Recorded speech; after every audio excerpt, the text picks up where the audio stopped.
Hi, everyone. Welcome to another Conversations with Jackie and Bobby. We are Jackie and Bobby, your hosts, and today we get to be with longtime friend Father Mike Schmitz on location at Seek 2025 in Salt Lake City, Utah, where it's nice and snowy today. Yeah, it is. We could not see out these windows earlier. It was coming down so hard. We were in the clouds, and we were like in a snow globe. It was beautiful. It was beautiful. Father Mike, you referenced High School Musical in your keynote, which was bold because most of these students weren't even born at this point. So Is it that old? Yes, I was a youth minister. I remember this. I hadn't seen it, and I was a youth minister in 2006. And this movie, I think at the point, maybe the second one had come out. I don't even know. But that was a bold move, and some of them had still seen it. Bold move, Cotton. Yep. See if it pays off for him. Has that happened where because I know, Bobby, this has happened where he's tried to reference something old, and they're like, it's completely gone. It's like funny lost. because the Focus Online people, they made a little meme, and we're all in this together. Father Mike Schmitz, Troy Bolton, kind of like Michael Scott, Graham Gretzky. I was like, oh, that's amazing. I have been the officed, and I appreciate it. I guess it wasn't that thought out. Yeah. I just You just did it. just did it. It was from the heart. Just from the heart, yeah. Spontaneous. Bobby's totally tried to reference Saved by the Bell, and when he realized those references When the weren't Saved working, by the Bell jokes don't land anymore, Yeah. you're like, well, I'm still funny. Yeah, it's true. Something's wrong with you. That is true. They just don't know. They don't get the reference. Yeah. But the thing is, the Minnesota Vikings, their end zone dances have included Camp Rock. They've included the "We're all in this together," Right. Yeah. On the court dance. So I'm not the first one to bring it back. The Minnesota Vikings are. That's right. Skull Vikes. But if it does fall, you just start telling dad jokes. You just keep moving. Yeah, I want you to share some of your dad jokes. Okay. No, actually, here's a funny thing. I was at a confirmation retreat for high school students just this last couple months ago. And at one point, I got done giving a homily for the weekend. And this girl comes up and she's like, it was really funny because you were saying something you thought was funny and then you waited for us to laugh. And no one laughed. And I was like, that's really funny. Because no, you're funny, but you're church funny. And later on, that sketch came out. And I was like, that's hilarious. And she's like, I don't mean to be offensive. No, I agree. I am not. And then later on, I did a whole talk where she genuinely laughed. She's like, there, you're really funny. That wasn't just church funny. And I said, thank you. I appreciate that. She said, I'm not trying to be offensive. And I was like, I'm not offended. You're telling the truth. You're like a prophet. Which high schoolers do. Yeah. That's why I love doing ministry with high schoolers because they will always tell you. And she's a high schooler from Minnesota, but she's originally from New Jersey. And so that's her, well, I'm from New Jersey. So I say things like this. You're not funny. You're not funny. And you're ugly. And you're too short. No, we have found out that I'm the perfect height. You're apparently Jesus. between 5'9" and 5'11" was the height of Jesus in the Shroud of Turin. Yeah. That's what we found out. So yeah, it makes you feel better about yourself. I do feel better about myself. That's what I thought. Okay.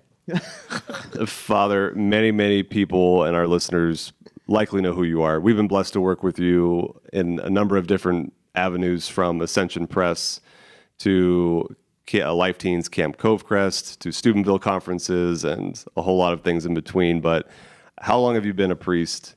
What are some of the places where God has called you in life? For anyone not who isn't familiar with who you are. I'm a priest of the Diocese of Duluth, Minnesota, up in the northeastern part of the state. Basically, the entire northeastern part of the state. And I was ordained in June 6, 2003, so 21 and a half years, I think, is where we're counting right now. I was originally assigned to the campus at UMD, right out the gate. And after a couple of weeks of summer happened, and then school was just about to start, and one of our priests, unfortunately, died unexpectedly. And so they needed to shift a bunch of guys around, and I was one of the shiftees, and I got shifted up. I had one mass or two masses on campus, and then it was like, well, see you later. You're going to Hibbing. And Hibbing is the hometown of Bob Dylan. So I got to see Bob Dylan's hometown from my rectory window. And then also Kevin McHale, if you know who Kevin McHale is. He played for the Celtics with Larry Bird. And those are the two claims of fame. And right down the road is where Judy Garland grew up. This whole thing. I know who she is, yeah.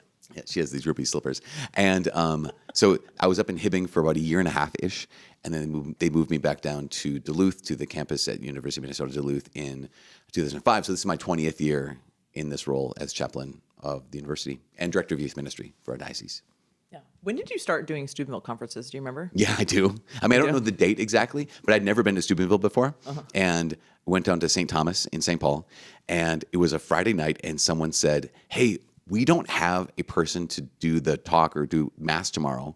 Would you mind preaching? And I was like, sure. And so I preached, and then afterwards they were like, hey, are you free to come and do other Steubenvilles? And I was like, sure. And so that was the first one. It was just kind of like, which would never happen now, right?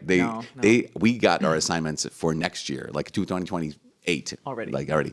So it's all really planned out. But that was just a fortuitous, providential kind of situation where I was able to help. And then What year was that? it must have been 2000 and I'm going to say 5 or 6 or 7 or somewhere in there. Okay. Yeah. Because I think our team, we were on a team 2011.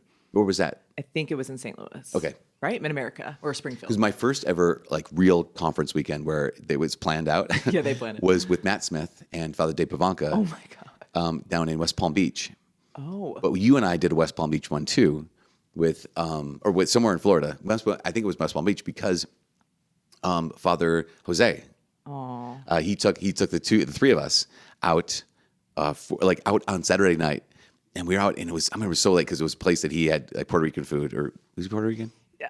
Yes. He was Yes. Puerto Rican food. He's like, this is the best ever. This is the best place we want to go. And so we went there, and we're both 2 priests and a blonde woman walked out at 12:30 in the middle of the night, and the streets was bumping. It was packed with people who were very, very glamorous, and were waiting to get into these bars and these clubs. And 2 priests walked. We're waiting to get in. We were not. We were leaving, to get but they in were bars and waiting. They clubs. were just going out as we were like, wow, it's so late right now. Yeah. And so that was, I remember that might have been, I think that was our first conference together. It might have been. I don't remember. But I do remember we went to Israel together. You were the chaplain. I was Yes. the musician. That was fun. And I used the same joke every time we're there. About what? Whenever there's schmutz. And Oh, yeah, we the had a schmutz. guide who, Ronnie, would always say, there's a little schmutz on the archaeology. He says schmutz.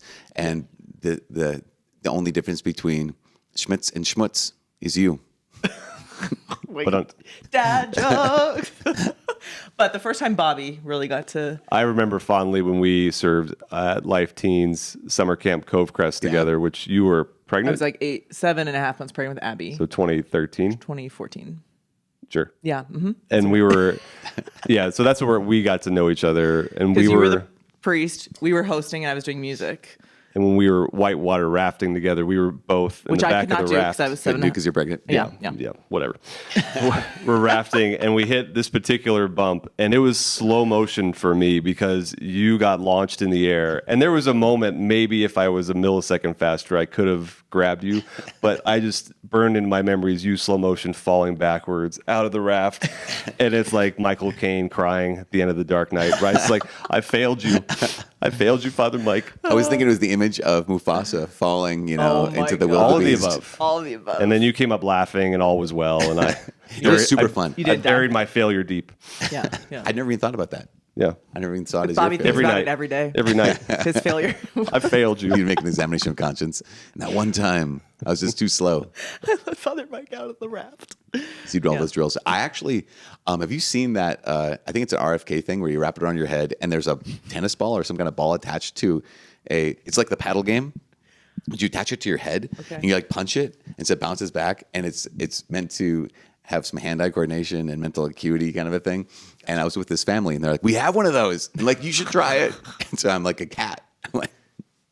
And at first I was not good because I'm not very hand-eye coordinated. And then I practiced and I'm like, I'm getting better at this. So if you ever need me to punch a really light red ball, I'm your guy. That's an arm's length in front of you. Right. Yeah. Yeah. Yeah. It has to move. I have a speed. certain set of skills. It can move very fast. Very particular set of skills. Really particular. It's very small. Okay, but you just said something that I was shocked at, because you used to say that the most Catholic superhero was Captain America, and now you don't believe that anymore. I don't know if I don't believe that anymore. Okay, so hold on. Let's go back. Why you used to say that Captain America, because Iron Man would make fun of Captain America and say everything you are is a serum, right? And so kind of tell why. Well, so it's more along the lines of what more accurately represents the truth about human nature and the way in which grace interacts with the human nature. Right. So they don't have to be Catholic, because there's a couple different Catholic superheroes, like Nightcrawler's Catholic superhero, Daredevil, right. Batman apparently is part of canon now that he's Catholic. But when it comes to anthropology and salvation, it would be, okay, so how do we see this? Some people would say okay, so here's Superman. Superman is not a good representation. Because why? Because he's perfect. He doesn't need any help, doesn't need any assistance. That would be that kind of Jean-Jacques Rousseau, noble savage. Like you're good just the way you are. So you're not flawed, you're not broken, you don't need help. So that wouldn't be us as him. Another would be, no, we are broken, we need help. Batman. So here's Batman, who is that sense of all you have to do is work really, really hard, and you can go toe-to-toe with Superman. So be super rich. Yeah, be super rich. And so that's like wear black. Pelagianism, right? Would that be that sense of you just work really hard? Totally thinking of the word Pelagianism. I'm not even kidding. No, that's it. You're going to plagiarize that. Yeah. Plagiarize. That you have this sense of, if you, like Pelagius would say, no, Jesus just showed us the way, but you have it in you to do it on your own. You can be just like him without his help. And then that's wrong as well. So then you say, okay, we need some kind of help. What about Iron Man, Tony Stark? Well, that to be, here's this guy who has this suit that enables him to do incredible superhero type things. And that would be fine, but it is incomplete because it's more of like a Lutheran or Calvinist view of salvation, where you're simply covered by grace, but it doesn't change you inside. You're really just poop. Yeah, right. Yeah, exactly. And you're just covered with snow, right? Yeah. That's that sense. And so take away the suit. What is he? He's a billionaire, philanthropist, playboy, genius. Yeah.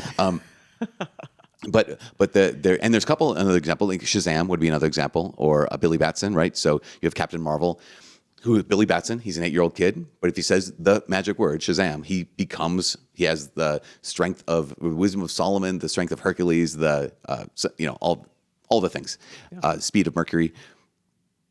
But if he just says the word Shazam again, he just goes back to being normal Billy Batson. And that is, I would say, pretty accurate to the way some people live their faith. Is like, no, it's, hey, we're at a conference. I'm going to wear my conference T-shirt, say Jesus. Now I'm on. But if I don't really feel like it anymore, I'm going to take the T-shirt off. I'm not say Jesus anymore. And I'll go back to being me. Yeah. So the most, I think, accurate anthropologically and grace-wise is Steve Rogers, because here is the guy that he wants to do good, so he's good, but he's incapable of doing good on his own. That he's good, but he's broken. He's good, but he needs help. And so he wants to fight. There's a lot of good in him, but he can't be the person he knows he's called to be.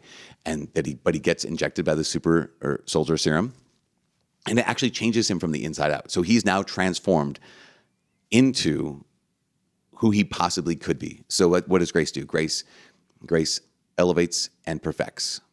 And that's what and grace builds on nature. Grace builds on nature. Yeah, grace builds on nature, elevates it and perfects it. And so here's what's the doctor, what's his name, who says that it takes a good man and makes him a better man. That kind of a thing. That takes what's inside you already and amplifies it. And in some ways, I would say that's pretty akin to how grace works with us, because we're good but broken. God loves it. In His love for us, He gives us His grace, and that transforms us from the inside out and makes us more of who we were called to be and meant to be in the first place. I mean, and it really was an amazing first run of 22 movies that Marvel did. Yes. But the Steve Rogers example too of, like, I love the dummy grenade scene where they're at the boot camp. Yeah. And he just throws the guy throws the grenade out in front of everyone. Everyone scatters except for Steve Rogers, who doesn't know it's a dummy grenade and throws himself on it. And that, it just kind of showed, like, that's the character. Right, that's the heart of this person, and that's one of those things that I always think when it comes to there's big moments where you think, would I do that kind of situation? I think of Maximilian Kolbe, right, in bunker number 11. Yes, yes, they got a temporary tattoo at Sikh here. 16670. Yeah, his number. It's fading now. It looked really good yesterday. It's fading. Now it's turning pink for some reason. Well, whatever. Anyway, but I always think of those kind of people. Here's this scene where he jumps on a grenade. Here's Maximilian Kolbe where says, "Okay, no, I'll be the guy." And I think, okay, would that be me? And I think for a lot of us, we don't have to ask the question, would that be me for the big things? Because I already know I don't do that even in small things. Like we give up my first class. No, we were talking before about Sean Forrest, and Sean Forrest he lost a big seat. He's a big guy, and I was like, well, I'm not going to give him my seat. He'll be fine. It's only an hour-long flight, and I think that just reveals the character reveals my own heart. And so I think that there's something it's laughable in some ways, but also it's really revealing. It's truly revealing about, here's the character. I think Jesus might have said something along those lines. If you're faithful in small things, be faithful in great things. If you're unfaithful in small things, my guess is I'm I can be pretty confident that I do not have the heart of a martyr right now, because unless I can have the heart of someone who is willing to give up whatever, something I want. I'm really good at giving up what I don't like. Oh yeah. You know, just yeah, absolutely. You can have the rest of my mushrooms or whatever the thing is, but giving up something like, no, I really would like this, and I realize, oh man, I have so far to go when it comes to just really being like Jesus. Yeah, not me. No. Yeah, you're so close. Yeah, I'm You're so really, close. You're I'm really much swiping closer. poopy butts all Much day. closer. We've seatbelted her down so she doesn't levitate. Yeah, I know. I'm just saying. There are times I'm like, what am I levitating right now? No, that's not. It hasn't happened yet. Mom. Yeah. Just want to fly away. Although I will say the path, an ordinary path of sanctity, I really think moms, the time off purgatory, man, it's for moms. If you're like a good mom, I'm not like a normal mom. I'm like You're a cool mom. I'm a cool mom. No, I've thought about this a lot, because as a parent, it's hard. It's really hard, and you have those just constant daily. Your life is not your own at all.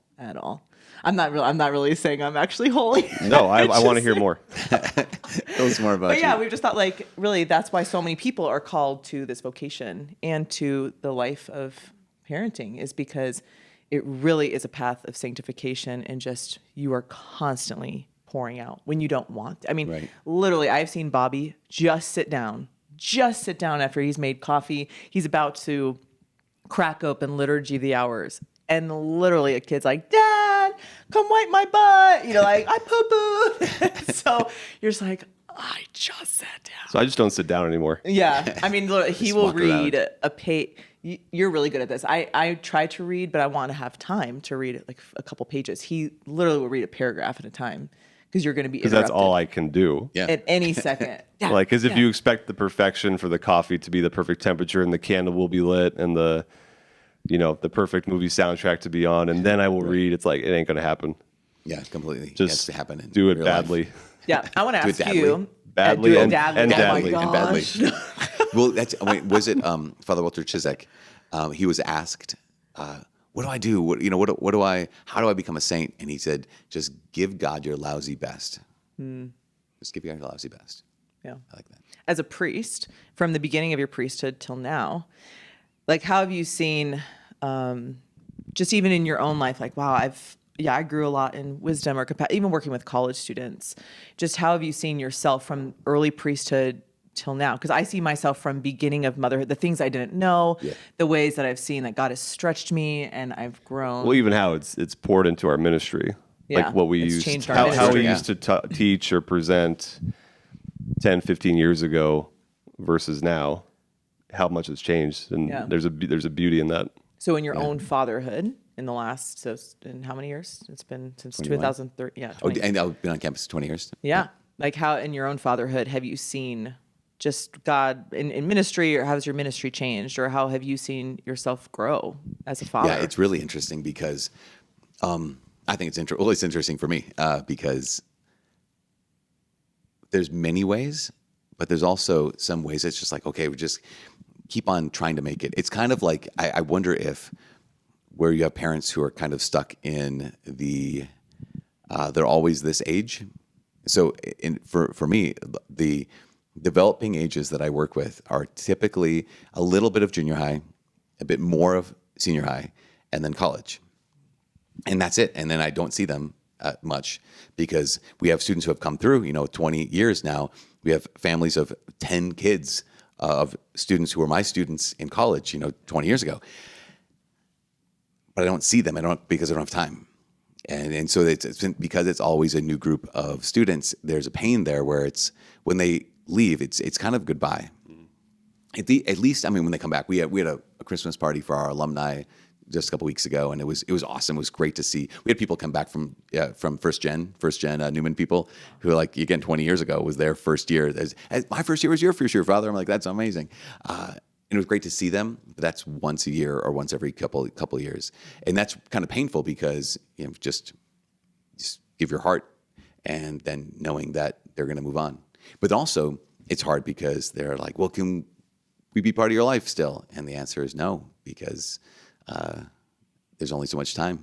in a day. And so I don't say that. I don't say no, you can't. No, It's I don't think I will. I don't think I will. I don't think it's just how it works out. Unfortunately, again, it's a great sadness. But that's one. It's just like, so it's a unique situation where everyone I spend time with is of this age, which is really kind of funny too, because then that distorts how you see yourself. Oh, sorry, it has the potential to distort how one sees themselves. So a couple of years ago, What is up, fellow youths? yeah, exactly. I think of that all the time. There was a man who said, "Hey, my son wants to check out the University of Minnesota-Duluth," and this was kind of COVID-ish time. And can we arrange a time to come by? That's fine, no problem. Back and forth email. And then the day arrives, he pulls in to the parking lot with his wife and 3 boys. They all come out. I show them the Newman house, which is very small. The tour takes about 15 seconds. And like, well, this is it. And they say, yeah, where are you guys from? They're from Illinois, but they were vacationing in another part of Minnesota. And on the way here, he said, on the way here, we almost stopped and got you some Johnny bread. So St. John's University, the monks make this bread, Johnny bread. And I was like, oh my gosh, I went to St. John's. And they look at me and they say, we know, we were in school together. And I was like, oh. And so my mind had 3 things immediately. Number 1, I thought, you could have mentioned that in the emails that we went to school together. My second thought was that kind of scanning the face and be like, okay, where do I know them? Do I recognize? Yeah. My third thought was, oh, so this is what we look like. Mm-hmm. Like, this is what people our age look like. I'm an adult. Yeah. Like, oh. And I'm 50. I'm 50 years old. Yeah. There is no passing for 40 or 30 and definitely not 25. And I was like, oh, that's good to know. And so it was great. Because I don't mind that at all. I love the fact that I am the age or even older than some of our students' parents. Yeah. And I don't. Oh, no, I'm the age now. Like Sarah Swafford is one of my best friends. Okay. And she and I are the same age, but we got married like 10 years after she and Swaff got married. Yeah. And so their kids are about 10 years older. So the fact that she has college kids, I'm like, oh no, I'm not big sister anymore. I am mom. Mom. Literally mom. And so do you still see yourself as like 20, in your mind, is your age 25? No, not at all. But it's just one of those things of where it was just on display. Like, oh, that's great. Because it wasn't like, oh, no. It's like, no, of course, I'm older than you. I'm like massively older than you. And I love that. I'm way closer to death. And I love that fact. I love that for you. It is. That's a phrase. I love that for you. Yeah. No, I really do. I genuinely, because I remember even thinking about this the first months on campus is because when you get ordained, they put you and they say, okay, you're an associate.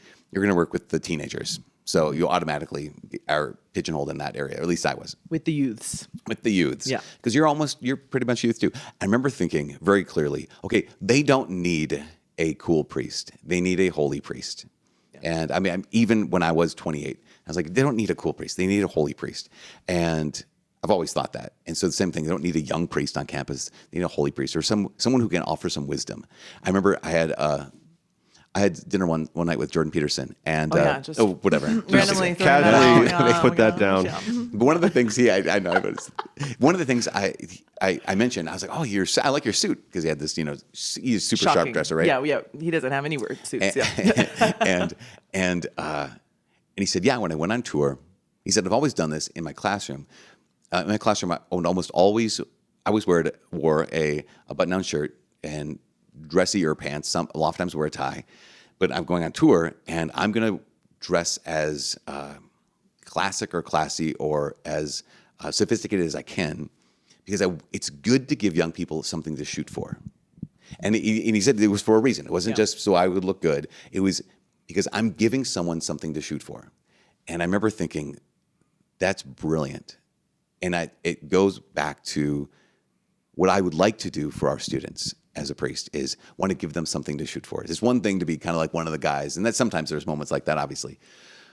But there's something so much better about saying, this is what your life could look like in 10 years when I was 30. This is what your life could look like in 40 years. So this is what the kind of person you could be in your 40s or 50s now. Yeah. And I think that's on my heart all the time about giving them something to shoot for. In whatever vocation that God's calling them to. One thing I definitely have learned, I thought about this, I think it must have been this last summer, is I thought about how oblivious I was when I first started doing everything as a priest. Like when I first started preaching, how oblivious I was to how bad I was is a really good thing. or else I would never have done it. Like if I would have realized preaching? Yeah, preaching and other things. If I would have realized how bad I was at these things, I would have been like, oh no, I need to stop this because it's really embarrassing. Well, the earliest Ascension videos that I can look back and that I was doing, I'm like, oh, like but thank God for youth and the obliviousness to just go for it. Yeah. I mean, and there's something about that you have to have that, or else you're not going to do anything. do it. Just do it. Just right now. do it. Yesterday you said today. Do it.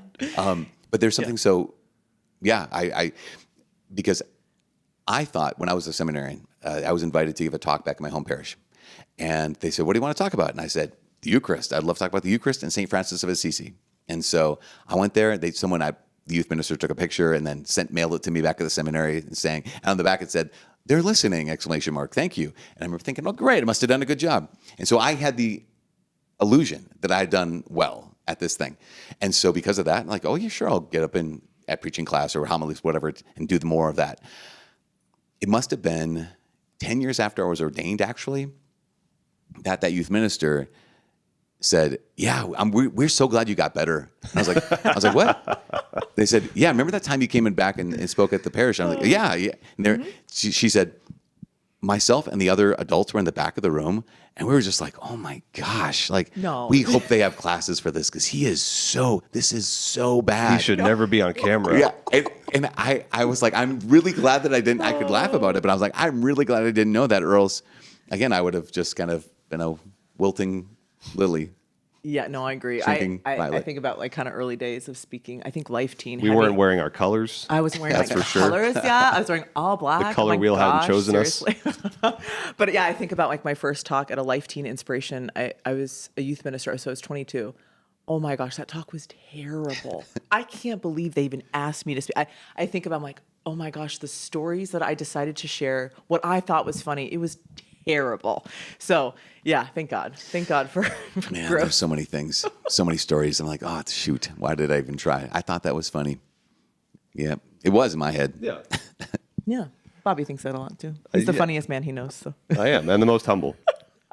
Human formation is kind of the through line of our little conversations podcast that we do, and all the different types of people we've interviewed, of people who are in nutrition, mental health, people who've had like miraculous stories happen to them. Just so like the full human person is what we love interviewing people we've met along the way. And so the whole grace building on nature and your whole person coming to the table, a lot of young adults, young couples, married couples will listen to this, and the college bracket, it's the same kind of bread and butter. So when it comes to like being well-rounded in the faith, like what's some of your go-to things you offer, or how do you nudge people? So there's people, sometimes it's like, well, I have to do these things to be holy, or I have to, I don't know, like we just have such a heart for like, be human, like be well-rounded, and it's not about following rules, it's about a romance. It's a divine romance.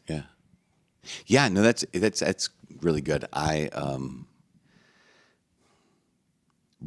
One thing, it's not necessarily rules, but at the same time, there has to be commitment of some level, right? So for it to be a relationship or a romance, not a fling, that there has to be some level of commitment there, where there is discipline and there is consistency and there is the decision that I'm going to do this whether I feel like it or not.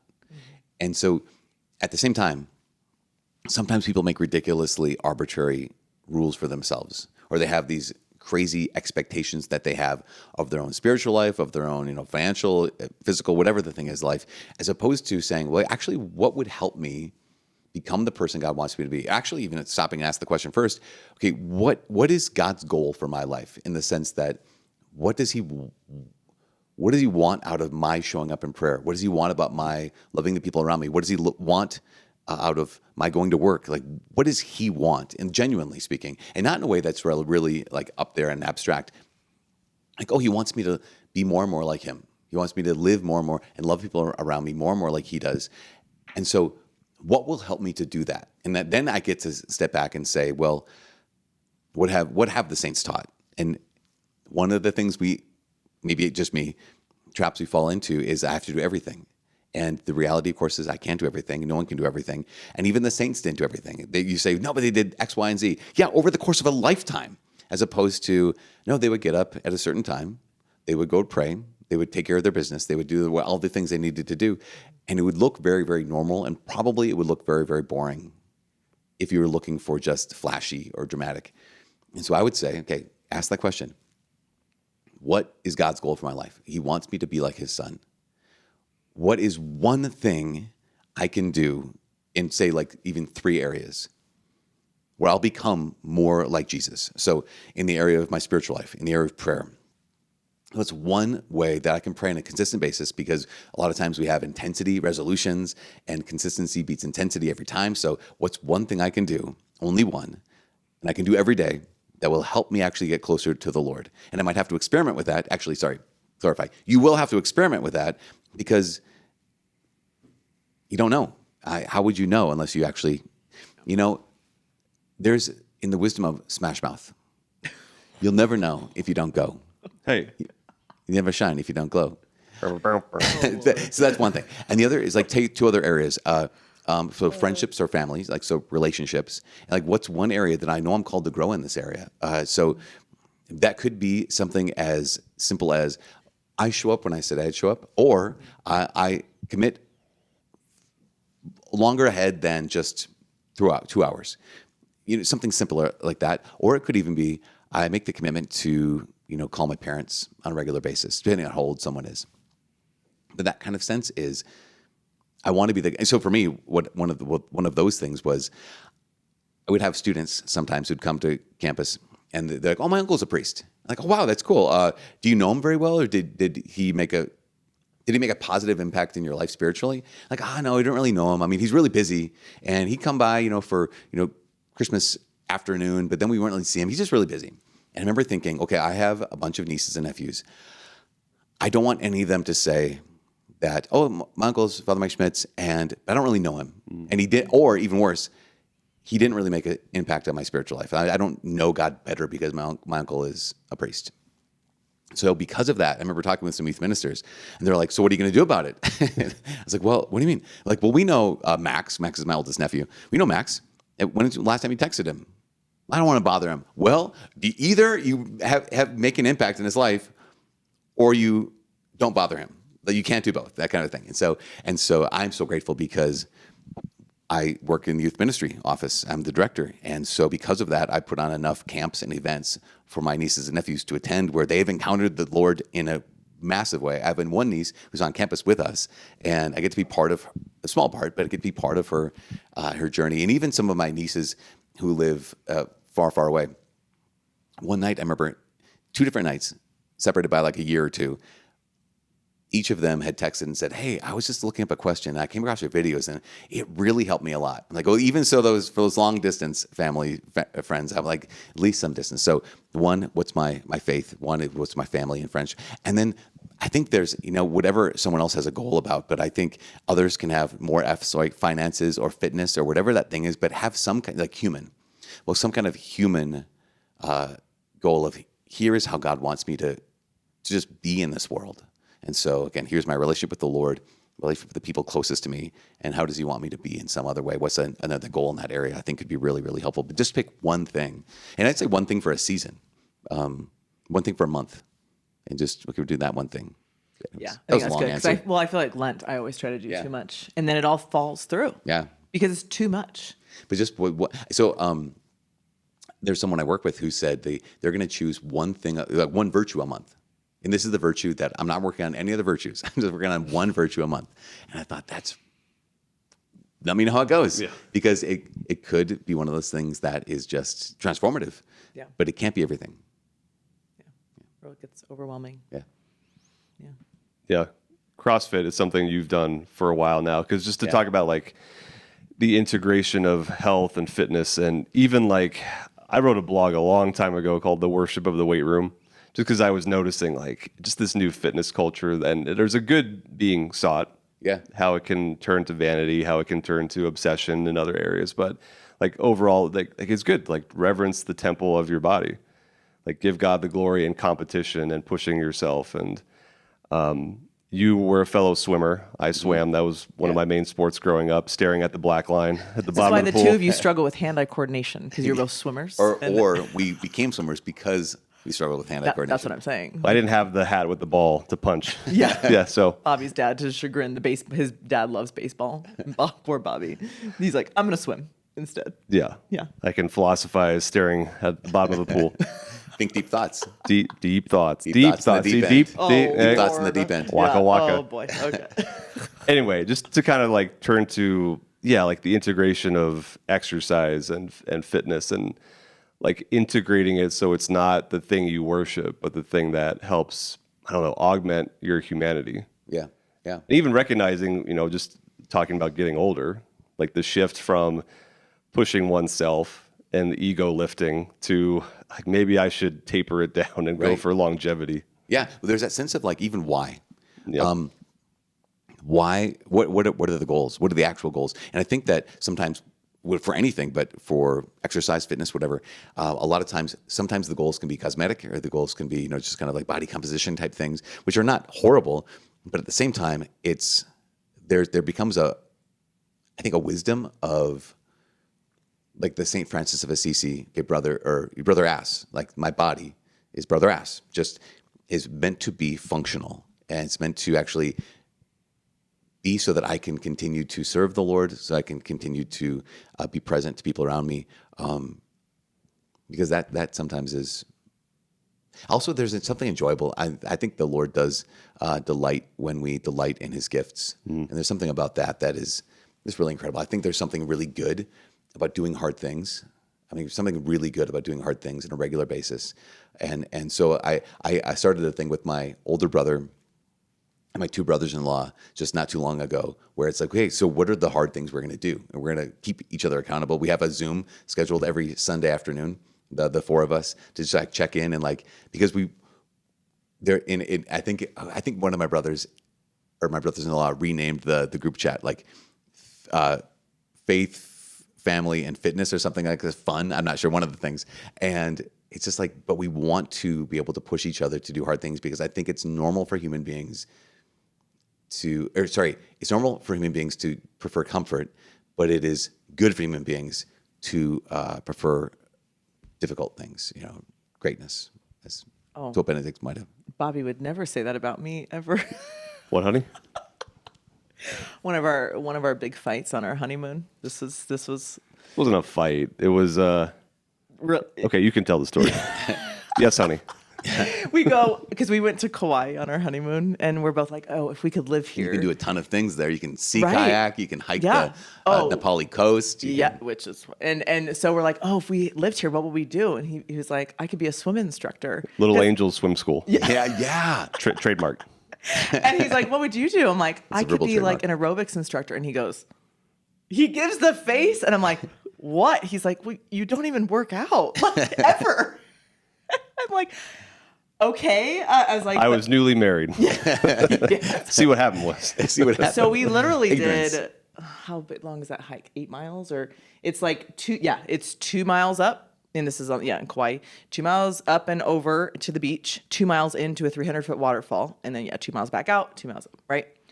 Oh, I proved to him that day that his wife, it don't matter if I work out or not. I have Like the boundless energy required of an aerobics instructor. I was like, I don't need to be in talking shape. the I whole should time. be positive. Like, you've got this. And at one point, this is where it all turned really bad, is I had been on this hike a year earlier with my friend Trisha. We were doing like a life team training in Hawaii. We went to Kauai. We did this hike. And so I thought we only had maybe 10 minutes left to the waterfall. I'm like, home stretch. We're almost there. And it was not home stretch. We probably still had about 30 to 40. And Bobby we get to this waterfall. I'm like, this great. And he was not happy. And you're only halfway when you get to the waterfall. Yep. Yeah. And then I had no desire to get in the water. I just like, fine, let's go home. Yeah. So he never, ever again. But yeah, I'm not the most. Because I'm huffing and puffing. Oh, he was. Mr. I work out all the time. When we were getting back over, but he was like, cardio is Lucifer. yeah, and I'm like, come on, you got this, we can do it. And he was huffing and puffing. So I felt pretty good about myself because I am pretty lazy. So you could move to Kauai and be a I aerobics could. instructor. And now actually, I've had 5 children, and finally in my life, I've started like working out again. So, but to that thing, I'm totally a lazy comfort. I love my comfort. I'm lazy because. There's no right answer for me to chime in on, so I'm just going to let her finish the thought. Yeah. Tell me more. It is also a mom time thing. I mean, really, like I don't have so much time in my day. So the consistent thing though, I was like, if I just do 20 minutes of Pilates every morning, that's all I have. I can only do 20 minutes because I have to homeschool my children. I have to, like, there's a lot of stuff that has to happen. We have to feed them, even though we just fed them yesterday. Yeah, we just fed them. Again? Yeah. Again, like 3 times a day. Ridiculous. It's a lot. But even seeing the consistency of just 20 minutes a day, it is. I was like, wow, I was really weak. That was, I think, even just, it's not necessarily a vanity thing. I mean, it's like, yeah, obviously, like I want to be back to what I was before I was pregnant, but it was like I was weak. Like when I started doing these exercises, like even the easiest, I was like, I was weak. But now it's like, oh my gosh, I feel so much stronger. Like these things that I struggled with even like 3 months ago, it's like I can do this now. I feel so much stronger. If Bobby weren't there to fight off the bear, maybe I'd have a chance. I could plank my way which, by the way, they're doing this challenge. Were you there? Yeah, you were there for the challenge, the plank challenge. I didn't see it, but I heard about it. We heard that they were trying to win a screening of the Maximilian Kolbe movie. You had to have a team of 4 guys and girls, whoever planked the longest, and every person on the 4-person team had to do it the same amount of time. So Yes, if one person fell, the were whole, done. the whole They're all team's done. out. Yeah. Because why? Because Maximilian Kolbe apparently was not the only person who survived the starvation bunker, There but were 3 other 3, men yeah. survived the starvation bunker and had to be Lethally injected. sodium chloride or whatever it was. Yeah. So that's why they did the 4 people. And I'm like, I can plank for 10 seconds. I'm like a Hail Mary. I'm like, I'm dying here. 22 minutes. Are you serious? That's They what we were. planked That's what we were told. For 22 Wait, minutes. you did? No, I Oh, I didn't. thought when you grabbed Bobby's shoulder, you were like, He did. my boy did it for 22 I don't minutes. know. How long can you plank for? Do you know? 7.5 minutes. Oh, that's good. That was my 2024 record. Okay, that's great. You planked for 7 minutes? But you're Yeah. not a college Wow. young pup anymore. You're not a spring chicken. That's pretty good for a 40-year-old man. Thanks. right? Thanks, honey. My silver fox. That's good. 7 minutes. These college guys, 22 that's amazing. minutes. That is a long Yeah, 4 of them do it like that. Yeah. time. That's amazing. Yeah, like not just one, all of them. They put on an episode of Pints with Aquinas and just like got in the zone. Good day, mate. Yeah. Met Fred. Awesome. Totally. Great. That's a better Australian accent than Matt has. Oh, thanks. I had to learn. I mean, he's just been in the States so long. Yeah, it's he's been in the it's States. faded a bit. I'm really good at New Zealand, yeah, like whatever, it's like totally different because it's really bouncy. But when you go to Australia, you like realize that's like awesome, whatever, summer, like it's a lot more like straight. Yeah. But like New Zealanders, like really bouncy, like the Lord, like it's great, yeah. So like when I go to New Zealand, I'm much better at that accent. The Australian, it's much more straight. So I can't do that. So yeah, Matt, I try to do it, but all I know how to say is awesome, summer. Wicked.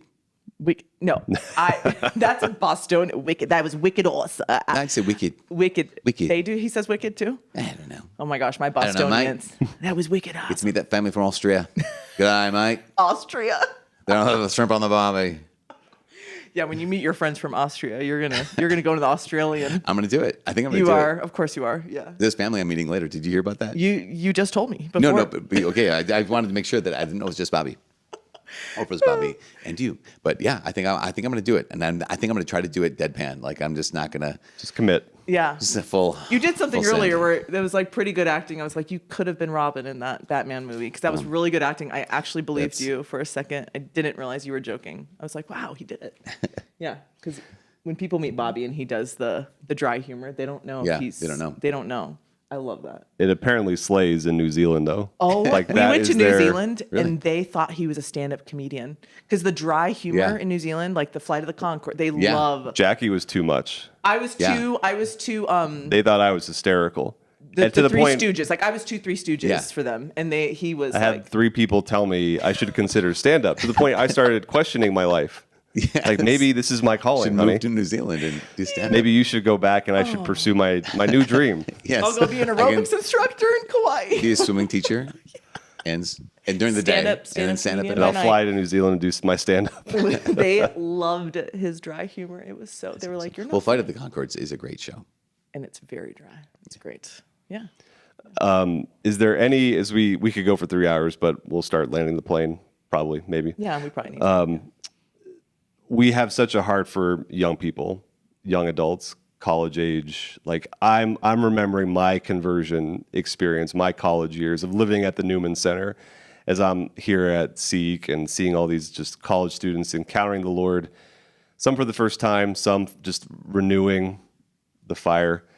Is there anything in particular on your heart in terms of encouragement or what you would say to the young people of this era? Because it seems like there's always new technology. It seems like there's new issues, there's new problems, but it's the same wounds. Like it's the same areas of discouragement. It's the same sins we all fall into.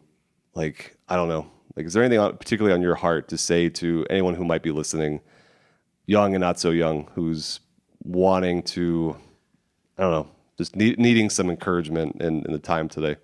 Yeah, it's interesting that even you're saying that, like something, whenever someone, that question, my automatic mind goes to like, well, buck up and do it kind of a situation. Yeah. Like, you got to do the thing, man. Let's go.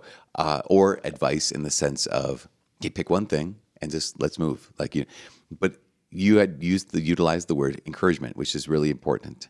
And to be able to recognize that one of the things that I keep going back to is, I think it can be frustrating when we hear stories of saints and we think, okay, they had the one thing. Because a lot of times saints are known for this one struggle they had, like St. Augustine, like the one thing he had was chastity, and then he got past that and everything was great. Like he just became a saint, just got better and better and better. And the reality, of course, is that that's the one struggle of his, at least, that we knew. And others, same kind of thing. But for every saint, what it is that sense of, okay, you say yes to the Lord, and then you realize a new depth of brokenness that you didn't realize was there before. And the invitation in that, the temptation in that is to give up to discouragement. The invitation there is to surrender that newly discovered brokenness to Jesus. And then that's God's grace. And so we come up, and then we find a new depth of brokenness, a new way that I didn't realize that I'm struggling, and I'm not who I wanted to be. I'm not who I thought I'd be. And the temptation is discouragement, but the invitation is surrender that as well. And so the encouragement I would like to offer is just when you experience those moments, again, I know we want our spiritual lives to be that kind of just like constant progressing, constantly getting better all the time. But the reality is this is how it goes. It has to go like this. And if it doesn't, then I'm not being honest with the Lord and not being honest with myself.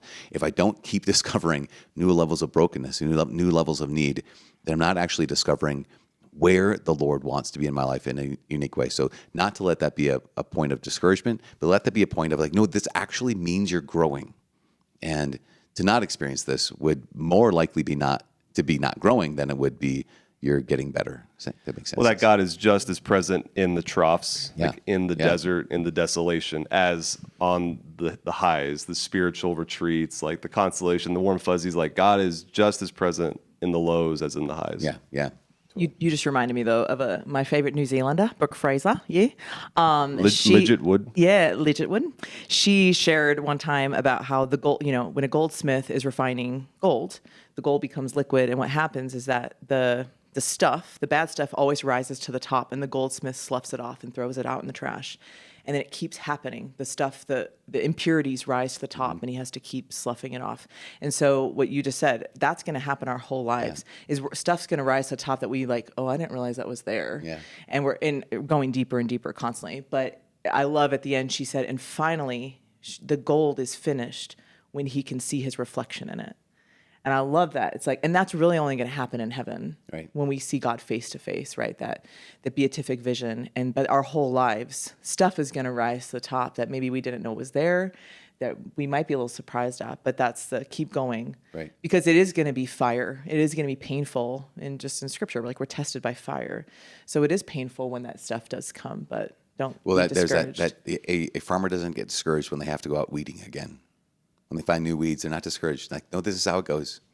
Yeah. I weeded yesterday. Fed the kids yesterday. Yep. And Yep. need to weed again. Rent is due every day. So, Awesome. Father, thank you so much for making time for us. Yeah, it's great to thank be you with for you guys. your friendship, your yes to the Lord, all the people you've blessed. My parents went through Bible in a year, So did Catechism in a year, and like they Awesome. still rave about it. And so it's just such a gift to get to know you and to be blessed by your yes to the Lord and what you've done for the church throughout the world. It's such a gift because now everyone says, "What a gift!" What I'm not even kidding. I Ridiculous. was re-listening to Bible one year. I'm like, "What day does he start saying this?" And it was about day 30 something. Really? That all of a sudden, "What a gift" came in, and I was like, "I'm not even kidding." I hear people say, "What a gift," and I would have probably never said that phrase before, but now I say it. So thank you for giving the world this. What a Man, gift! here Man, we go. oh man, man, oh There man, we go. what a gift! Anyways, Well, we thanks love you you, guys, friends. too. We're very Same. grateful for you. Really grateful for both of you, Thank too. you. Yeah, Thank you. we'll be praying for your ministry and your college students and all the initiatives you got going on there. Please do. Thank you. Yeah. Pray Thank for you all guys, for too. listening. Thank you for supporting this podcast. Thank you for our patrons, financially supporting this and keeping it going. Thank you to the amazing crew that came together here pretty late in the game, but for your volunteering and Jackie's new book, Memorize Scriptures, out now. We'll put a link to that in the show notes. And until next And Father time, Mike endorsed it. You're on the Yeah. front cover. Yeah. Thank you. Yeah. full circle. Full circle. So thank you guys. We'll see you next time.